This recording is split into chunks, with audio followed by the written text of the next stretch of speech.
Assalamualaikum sahabat Betul Taman News. Baiklah, hari ini kita akan bercerita tentang cerita horor, yaitu Kang Dendi yang dihantui arwah korban pembunuhan di Ruko Angker. Arwah korban pembunuhan tak jarang sering menghantui manusia, seperti yang dialami Kang Dendi yang diteror makhluk gaib saat menginap di rumah sekaligus toko milik temannya.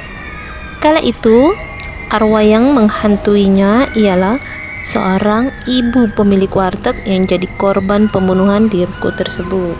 Kang Dendi menceritakan di channel YouTube-nya.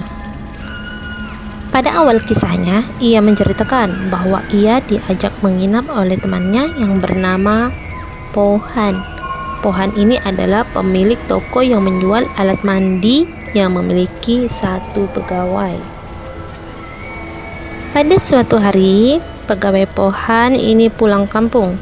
Pohan pun meminta Dendi untuk di rumah sekaligus toko miliknya. Akhirnya, Dendi pun menerima ajakan Pohan. Setelah menutup toko, Dendi bersama temannya pergi keluar untuk mencari makan. Sepulang mereka mencari makan, mereka pun bergegas kembali ke toko. Mereka berdua tinggal di lantai 2 toko tersebut.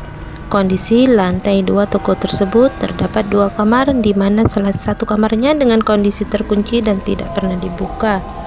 Dendi dan temannya pun menempati kamar yang sebelahnya. Pada saat itu, ia bersama temannya bermain game hingga larut malam dengan tujuan untuk menghibur temannya yang sedang kesal karena pegawainya yang pulang kampung tanpa pamitan.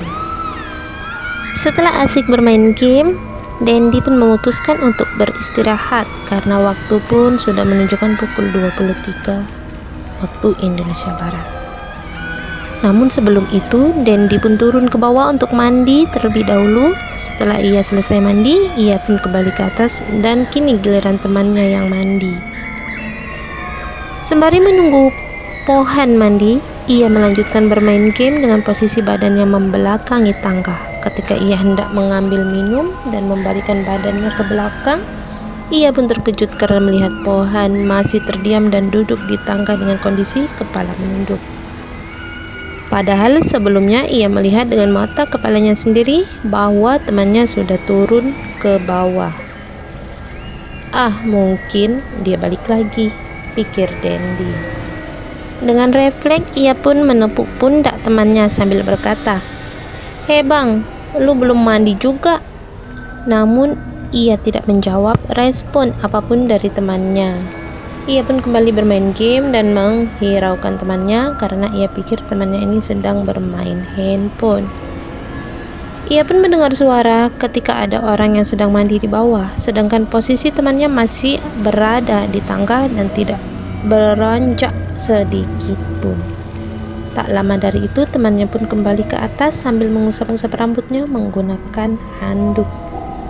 Kira-kira siapa yang duduk di tangga, guys? Dendi saat menuju tangga shock dan terdiam tanpa sekata-kata pun dengan kondisi wajah yang pucat karena melihat sosok yang mirip dengan temannya. Rupa-rupanya temannya pun melihat benda yang sama, sosok yang mirip dengan dirinya. Tanpa berpikir panjang, temannya pun lari terbirit-birit keluar meninggalkan Dendi seorang diri di dalam toko tersebut. Ketika sudah mengetahui temannya meninggalkannya, ia pun hanya bisa berdoa sekuat dan semampunya. Setelah ia meminta untuk tidak mengganggunya kepada sosok yang menjelma sebagai temannya itu, tiba-tiba sosok tersebut mulai bergerak menghampirinya. Akhirnya Dendi pun berjalan sedikit demi sedikit menuju tangga.